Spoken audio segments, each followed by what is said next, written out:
has spent so much time, just really focusing on helping others to be aware of more, to see more, to find their truth, to find their self, to resonate with their own spirit. And she does that through several different ways. She gives readings that she channels. She teaches people to recognize their own story, and not just to recognize and write it, but to value it. Because often it's our own stories that we don't really value too much, or we place a lot of judgment on. And by writing, you place everything, the light and the shadow, and she teaches people to be able to be at peace with that, and to realize that our story is our light and our shadow, and to accept that and find self-love and empowerment through that. And she's going to be, sharing her experiences and some tips and techniques and things that will help us each to move forward, to be able to embrace our story and to be able to embrace other stories too. So, Reverend Lynn Rogers.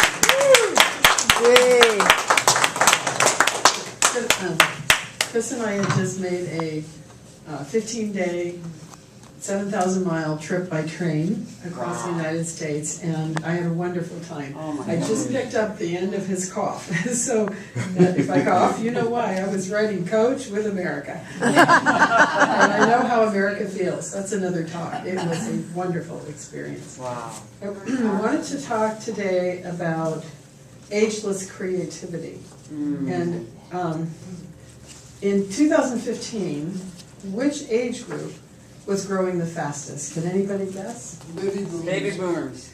90-year-olds. No. Yes. The fastest growth is in the population of 90-year-olds compared to itself, percentage-wise. How many of us know somebody in their late 80s, 90s, or beyond who's active? And we might not have said that some time back. We're in the middle of a revolution, Stanford says. I have taught older and younger adults, and I have a credential in teaching creativity with active older adults. So I've gone to in-services from Stanford. The human lifespan right now is growing arithmetically more than any other time in recorded history. If you're a baby being born tonight, how old do they project that you're going to live? 100 to 120. Whoa. No, really. And we are the pioneers, so I'm here to bring you the message that we are the pioneers. And what is the thing that can take 7 years off your life? Smoking. No.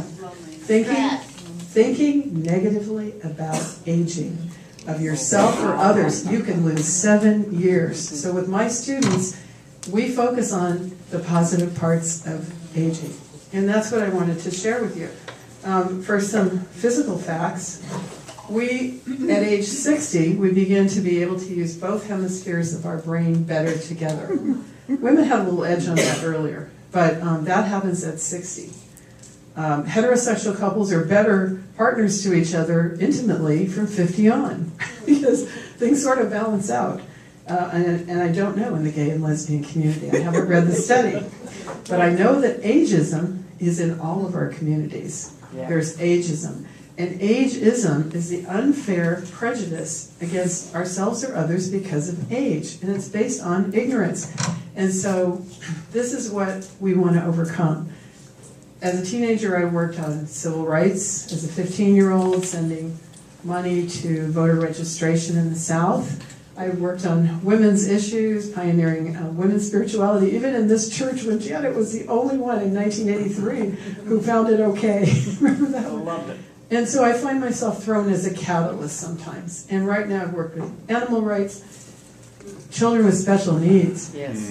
But right now, working on ageism. And it's so exciting to realize there are good things that happen to us. I figured out anecdotally by teaching creative writing and memoir to active older adults since '97 that there is one group that has better long-term memory we hit at a certain age. And that is when we hit 90, our long-term memory gets better. So if you're 90, you're better to... You can better write memoir at 90. Interesting. I taught one night for Native Daughters of the Golden West years ago, and I had people who write a little memory of history, and they didn't really want to publish. But one woman, 90 plus, could remember her father with a team of 4 horses in Northern California. She could remember the colors in the puddle as the horses pranced over. She Wow. could see that rainbow. So if you think we're a little overstuffed on short term, that's because we have an increasing long-term memory. What's the best age to write your book? Anytime.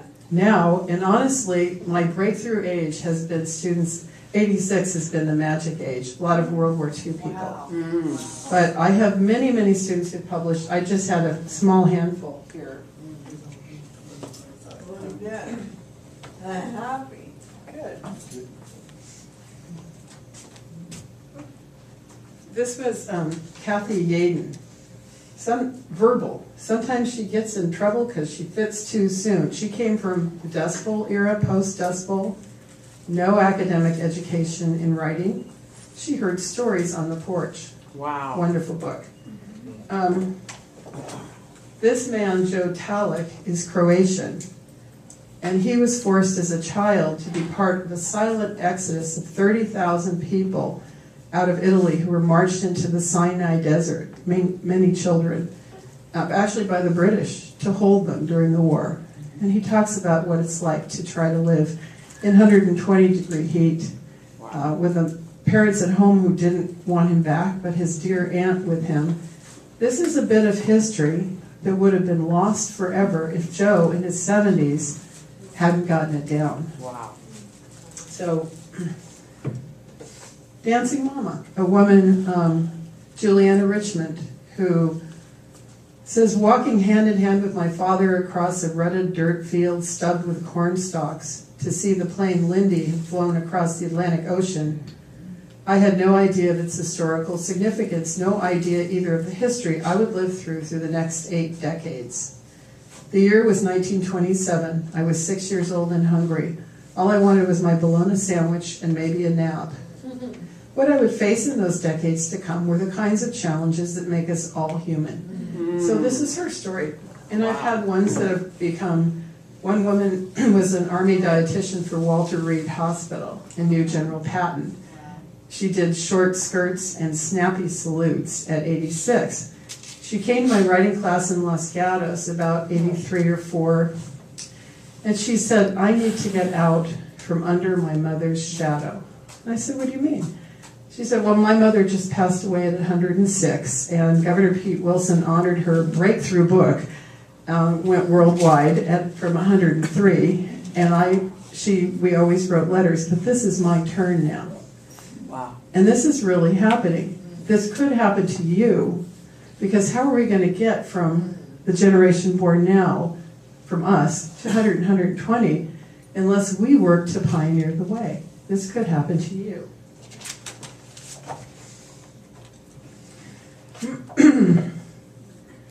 Let's see. So, good things for staying healthy. We know our movement, socialization, music. Music is a part that touches a part of our brain that isn't damaged even through Alzheimer's. So music, movement, and socialization. Go out, do some dancing with friends or sing. Which leads me to the book I wrote this last year. It's called The Last Piano Bar, and it is a novel which continues my character who started as a teenager and born in Berkeley, on through a mixture of fact and fiction. It's set in Alviso, where I wrote a photo essay book in 2006 with Robert Burrell. But I went later, when Joe died, I got caught up in a support group, and one of the men there was a country singer who hadn't sung in many years. I didn't think I could sing, but I went out with a fantasy that he would let me sing harmony once.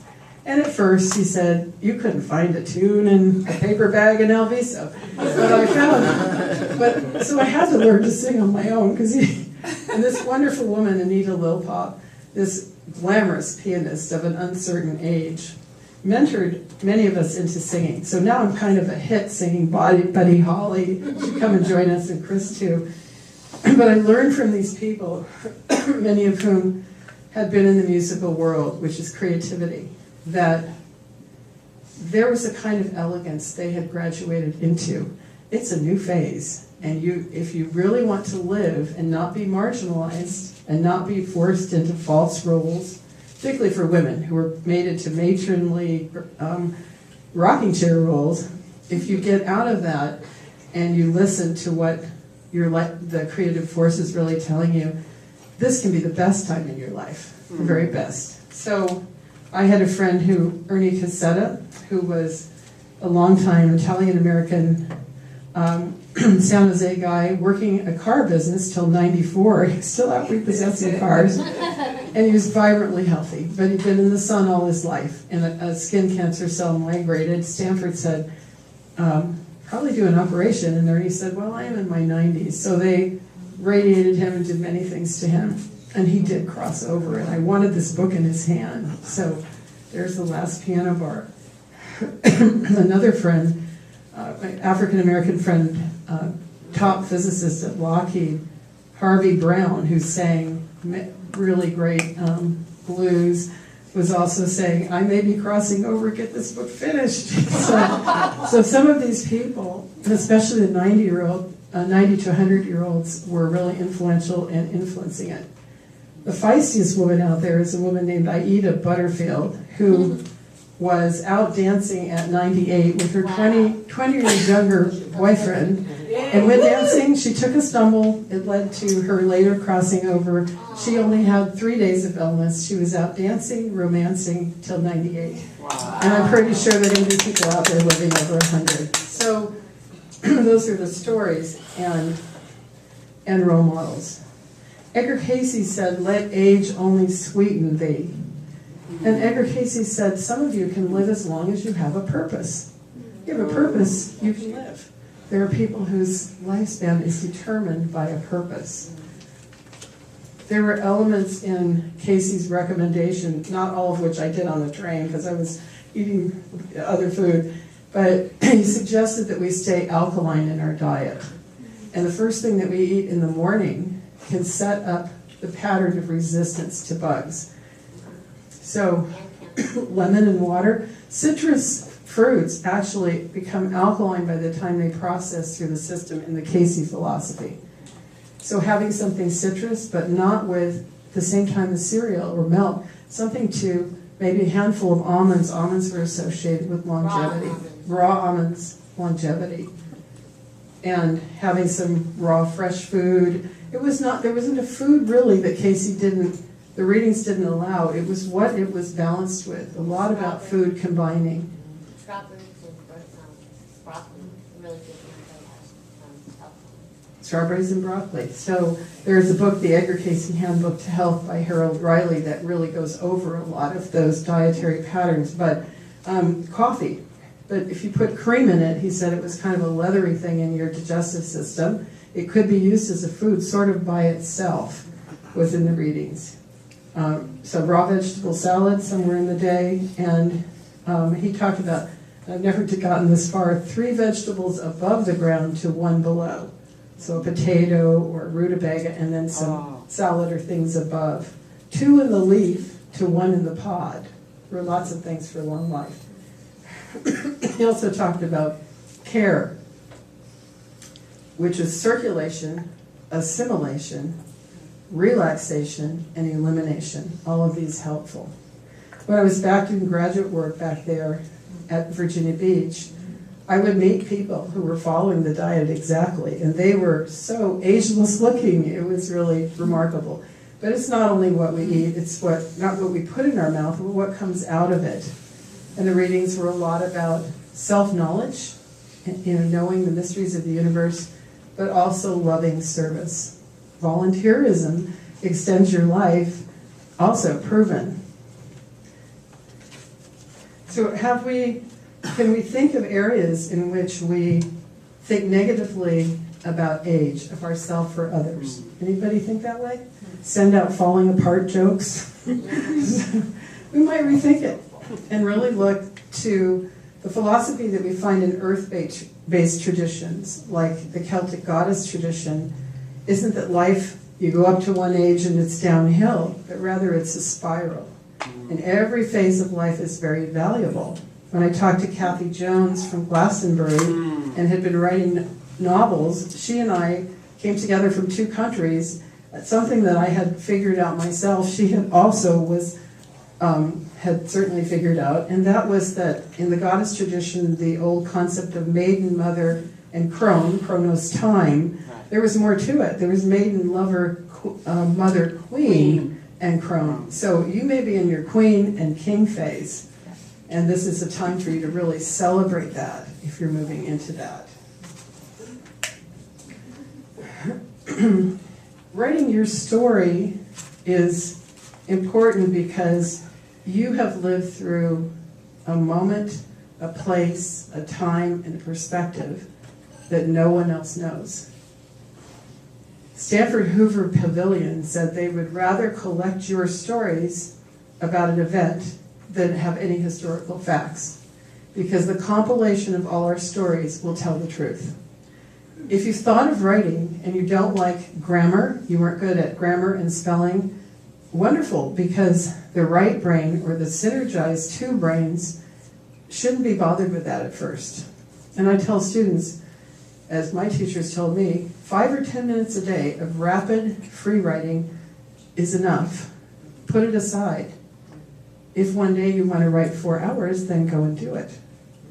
The key is that we have an internal critic, editor, and a playful child storyteller.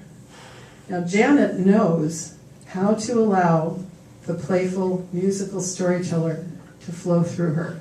She knows how not to edit it out. And in some ways, I know through writing.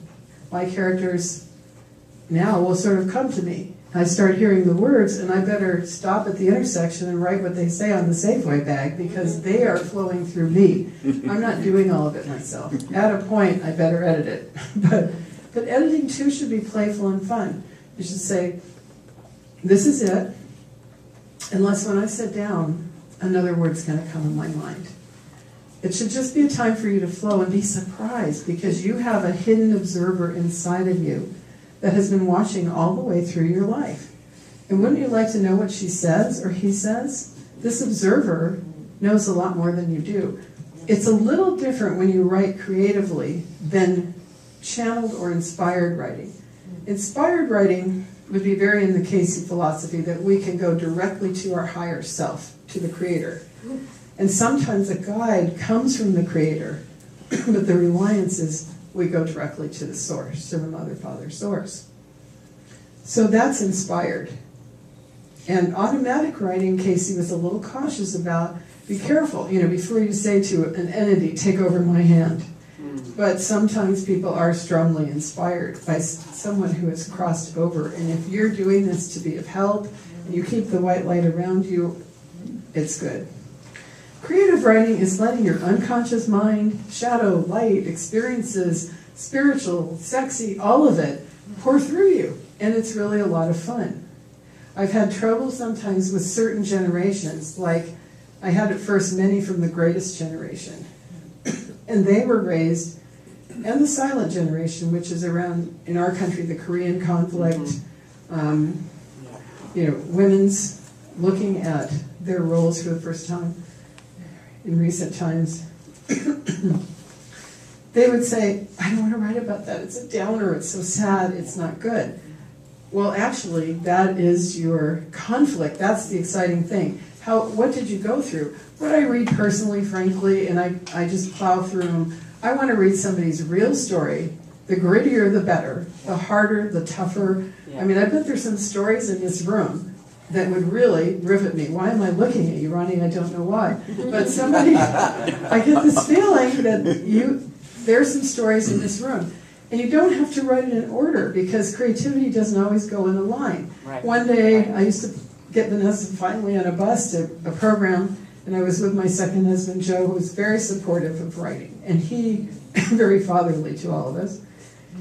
And so he realized I was a computer nebbish after 14 months. He just made it where I could type Lynn, and I was into writing and flowing.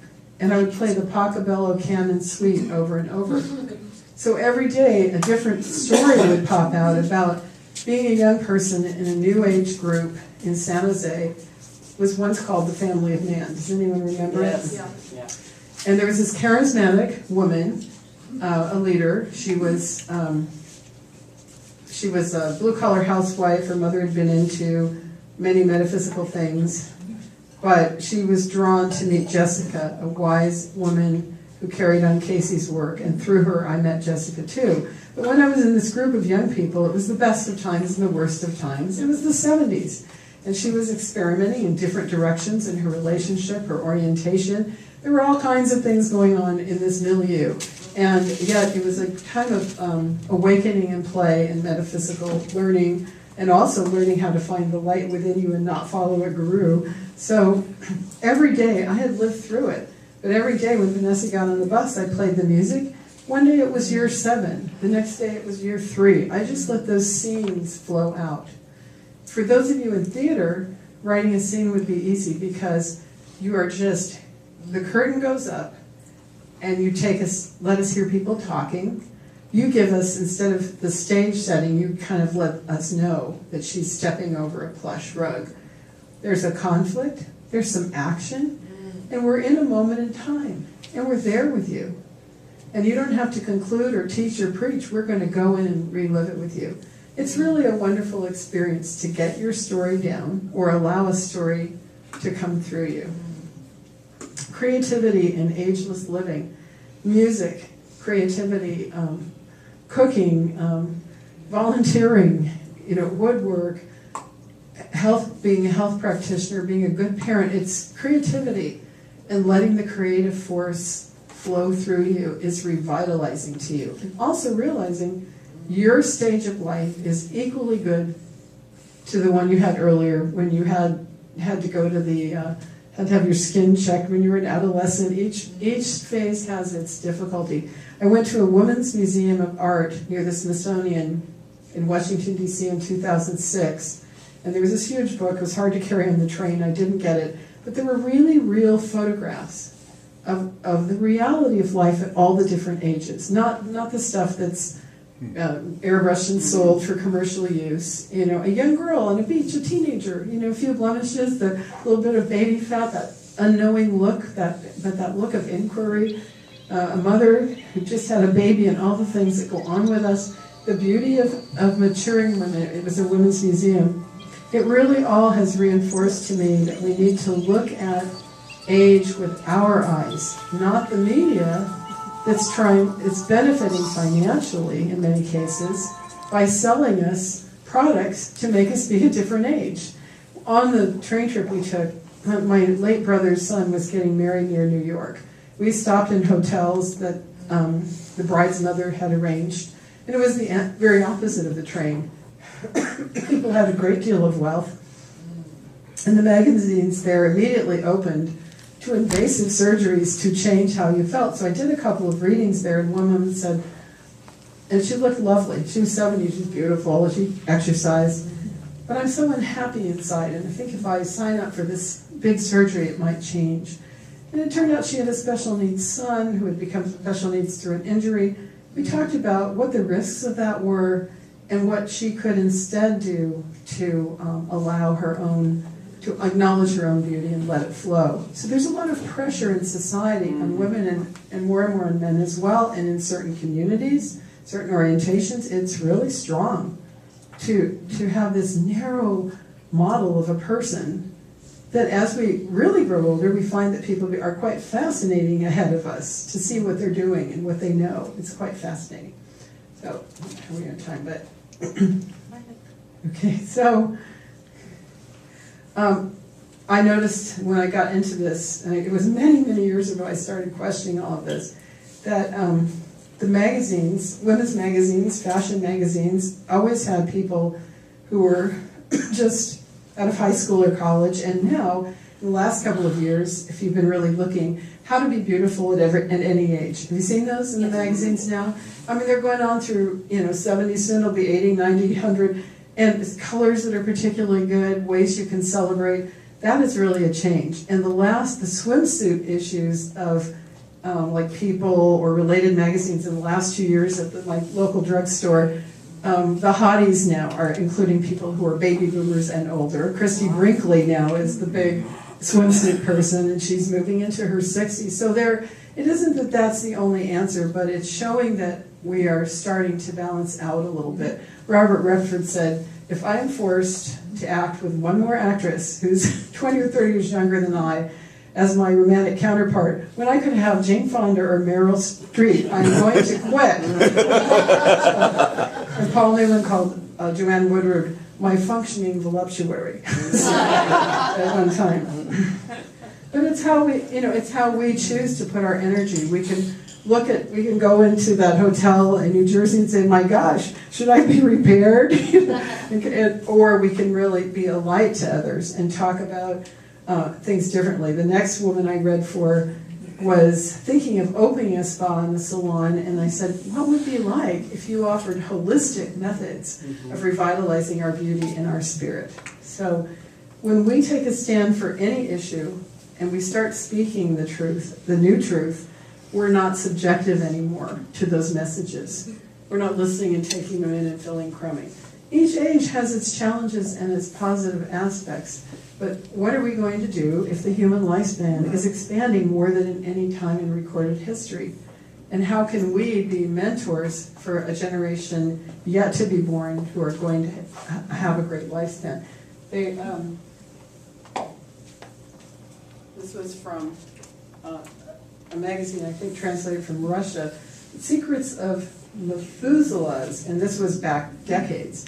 But certainly there are a lot of people in certain parts of the world who have elongated lifespans. Of course, these people, I think he's 106, his wife is turning 100, and they probably walk in clean mountain air, and they have little rituals. They found too, if you have something you enjoy doing at a certain time of day, little rituals in your life, those can be helpful to you and soothing. So my overall message is really to look at the physical, psychological, and spiritual aspects of ageless creativity and looking at lengthening our lifespans. Before we wrap this up, is there anybody who wants to say something, that's burning to add something? Yes, you, sir. I was reading on the internet, well, it was this morning, the biggest cause of seniors in care homes, the biggest cause of death is loneliness. Loneliness. Loneliness. A community like this is very life-giving. Really helps with your longevity. Come here. Yeah, and to that extent, there is experiments on several churches and things that they're doing daycare for seniors and the school for children, for young children, in the same place. Right. In the same, they mix. Of course, the seniors have their own activities, Right. children have their own activities, but there are lots of times where they mix, and play yard is mixed and everything. So the seniors are interacting with young children all day, Yeah. for Intergenerational. helping them to Yeah. do projects, reading books to them, and things like this. In Santa Clara County, we have the foster grandparent program, and they go to, I worked at juvenile hall for 27 years, so they be in juvenile hall, they go, some of them go to the neonatal at Valley Medical, just cuddle the babies and hug them and talk to them. Some of them will go to different elementary schools and read to them, and it's wonderful that, I love our grandmas and grandpas. They're Yes. wonderful. I caregive two women. One is, I don't really caregive, I just help them as a third hand in their house and drive them places. And it's mostly companionship.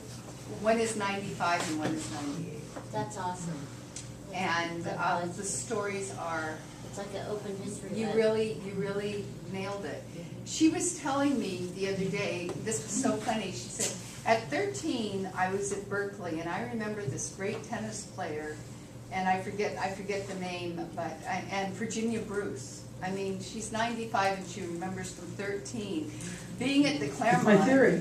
Yeah. and watching and seeing Virginia Bruce at the Claremont, and also this, and I looked it up on Google, and my God, you know, her ability to storytell. I've given her 2 tape recorders. I can't get her to write. That's But- another way to record. Right, right. To Well, record. yeah, but it's just amazing. I'm surprised. So that theory is confirmed through your experience, that the Absolutely. long memory, and it occurs to me that our higher power, the life force, probably needs older adults to be able to communicate long Yes. memory so the next generation can benefit. You had something and we're about to. Carrying on. One more thing, sorry, Yeah. can I just tell you one more thing, please? This is really important. Thank you for reminding us to dance. Dancing reduces the risk of Alzheimer's 76% less risk of Alzheimer's if you dance. Wow. You have like 20% less if you walk, 30% less if you read and do the crosswords. All these things are helpful to keep your mind. But what keeps that is your juices, your brain juices.